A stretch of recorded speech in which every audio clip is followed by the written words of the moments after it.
আসসালামু আলাইকুম সকল ভাই ও বোনদেরকে বলছি, যারা বিশ্ব ইজতেমা যাবেন তারা আজকে রাত্রে শরিক হবেন, কালকে পরশু তরশু অর্থাৎ 31-1-2 ডিসেম্বরের 31 আর ফেব্রুয়ারির 1-2 মুনায়াত হয়ে যাবে। সবাই যাবেন, তবে সবার কাছে একটা কথাই বলবো, কে এতায়াত কে ওজাহাত এগুলো চিন্তা করবেন না।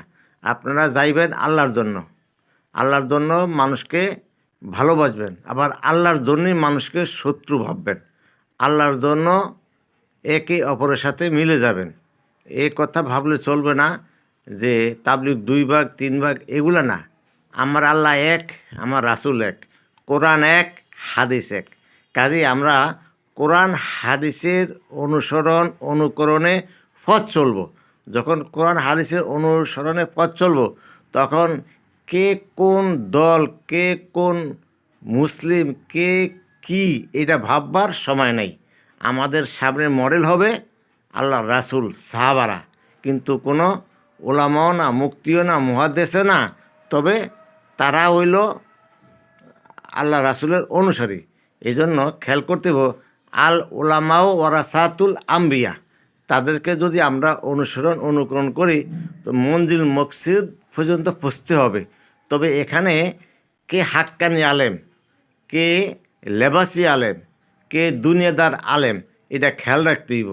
এই জন্য যার কথায় বার্তায় সুন্দর নর্মতা, ভদ্রতা, আর ইয়াসিনের এক জায়গায় আল্লাহ পাক বলছেন, ইত্তাবিউ মাল্লা ইয়াস আলুকুম আজরাও অহম মোহতাদুন।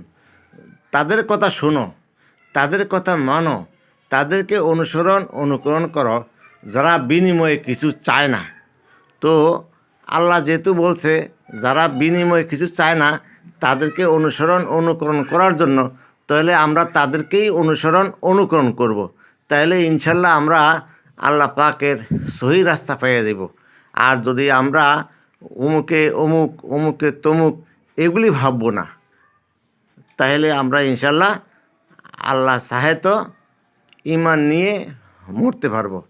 আমাদের মুসলমানদের ভিতরে নানান ফেরকা আছে, আমরা কোনো ফেরকাতে পড়ব না, একমাত্র কোরআন হাদিসকে আঁকড়িয়ে ধরব। যদি আমরা কোরআন হাদিসকে আঁকড়িয়ে ধরি, তাহলে ইনশাল্লাহ আশা করি আমরা বিপদগামী হব না। এই জন্য সবসময় আল্লাহ কি বলছেন, রাসূল কি বলছেন, সেই পথে অনুসরণ করব। সাহাবাদেরকে মডেল বানাবো, নবীকে মডেল বানাবো।